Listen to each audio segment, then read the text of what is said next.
Assalamualaikum warahmatullahi wabarakatuh. Saya Lia Yulindaria, Kepala Sekolah SD Plus 2 Al-Muhajirin Purwakarta. Pandemi, dunia pendidikan dihebohkan dengan pandemi.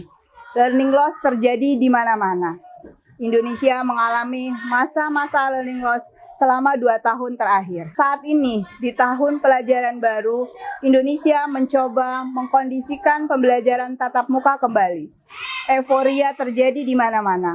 Namun, apakah ini menjadikan sebuah solusi terbaik jika kita tidak menyiapkan segala sesuatunya dengan yang terbaik pula? Teman-teman, kita memiliki tantangan-tantangan di masing-masing sekolah.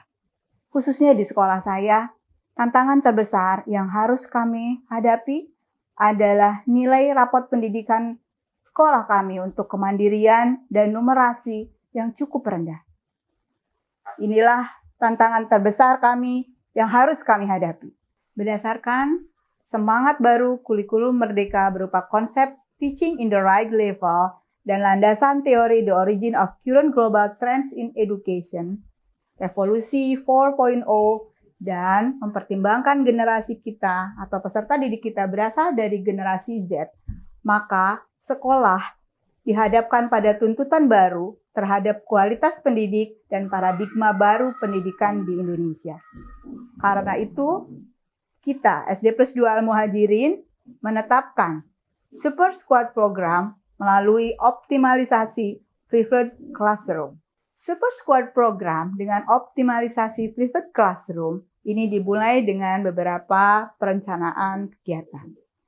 Di dalam perencanaan kegiatan, kita menghadirkan yang pertama adalah pertemuan dengan ibu dan bapak guru, di mana kita mensosialisasikan mengenai Preferred Classroom ini sendiri dan menguatkan kembali beberapa hal yang penting dalam pembelajaran di masa pandemi kemarin.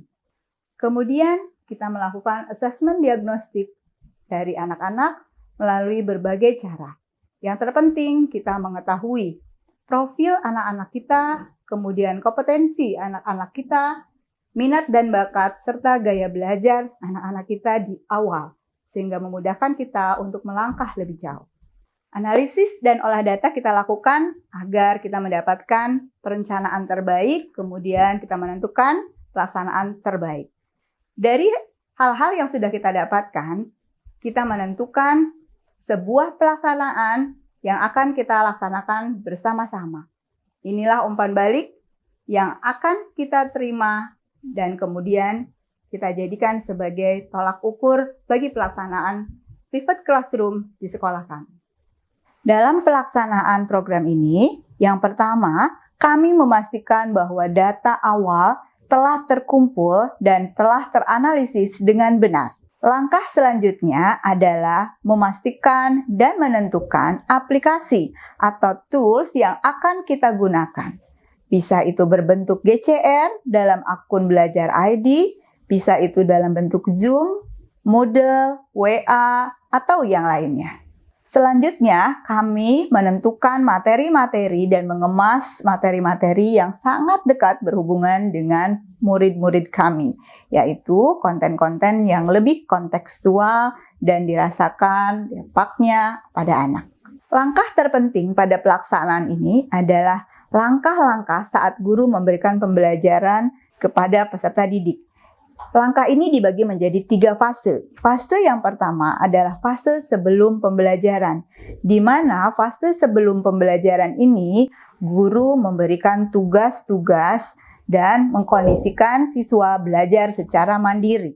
Fase kedua adalah fase saat pembelajaran di kelas, yaitu fase sinkron, di mana di saat pembelajaran di kelas ini dilaksanakan proses pembelajaran identifikasi masalah, diskusi mencari solusi, merancang proyek atau aksi, menjawab pertanyaan-pertanyaan yang diajukan peserta didik, berkolaborasi, dan melakukan interaksi untuk melatih keterampilan-keterampilan yang berhubungan dengan materi. Selanjutnya adalah fase ketiga, yaitu fase setelah pembelajaran. Di sini, guru memberikan feedback dan mengobservasi serta mengevaluasi kembali semua yang sudah dilakukan oleh peserta didik untuk penguatan dan penambahan materi-materi ajar. Langkah terpenting selanjutnya di pelaksanaan ini adalah adanya diferensiasi pada saat kita melaksanakan langkah-langkah pembelajaran. Diferensiasi yang kita mengambil 3 strategi pembelajaran diferensiasi, yaitu pembelajaran diferensiasi konten, diferensiasi proses, dan diferensiasi produk. Pada diferensiasi konten, guru melihat tingkat kesiapan, minat, dan profil belajar peserta didik. Selanjutnya, diferensiasi proses. Diferensiasi proses melalui bagaimana memenuhi kebutuhan belajar peserta didik. Diferensiasi ketiga adalah diferensiasi produk. Diferensiasi produk ini kita melihat tagihan apa yang diharapkan dari peserta didik. Bisa dalam bentuk karangan, hasil tes, pertunjukan, pidato, video, poster, ataupun rekaman. Produk diupayakan mencerminkan pemahaman dan sesuai dengan tujuan yang diharapkan. Langkah selanjutnya dalam pelaksanaan yang terpenting juga adalah melakukan, memilih, dan melaksanakan assessment. Assessment dibutuhkan untuk mengetahui tingkat kompetensi dari anak-anak kita setelah kita memberikan pembelajaran.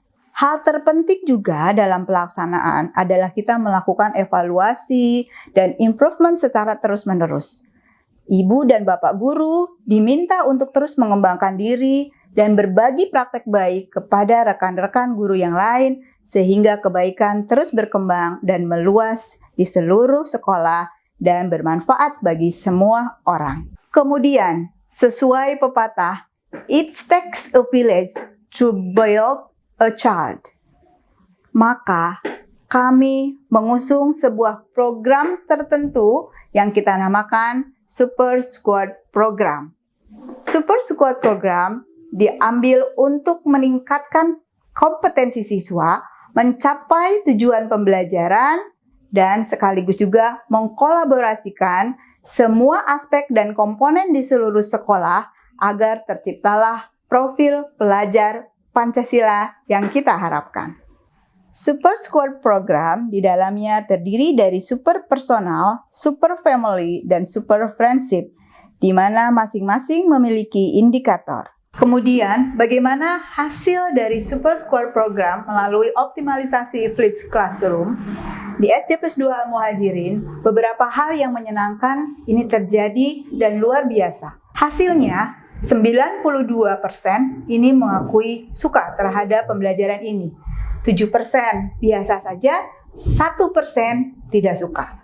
Selanjutnya, beberapa hal yang perlu juga kita apresiasi adalah pada program ini terjadi waktu pembelajaran di kelas yang lebih efektif, kesempatan belajar yang lebih sesuai dengan kebutuhan siswa, dan interaksi antara guru serta peserta didik ini menjadi lebih banyak.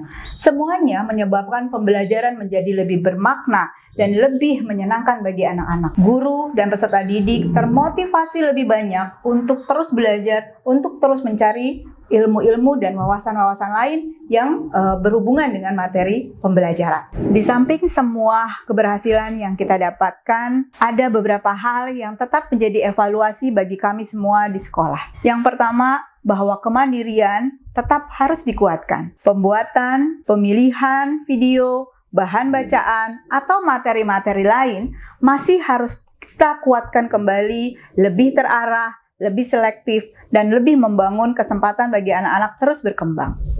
Selanjutnya pula, kita, sekolah, wajib memberikan kesempatan yang seluas-luasnya, baik kepada anak-anak kita, kepada ibu dan bapak guru kita, maupun orang tua kita untuk terus memberikan yang terbaik, memberikan kesempatan untuk mereka mengembangkan diri sebanyak-banyaknya, tidak harus ada di sekolah, tetapi dimanapun dan kapanpun mereka berada. Mari kita bantu anak-anak kita meraih potensi terbaiknya melalui pembelajaran diferensiasi.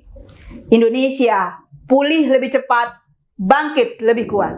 Salam pendidikan.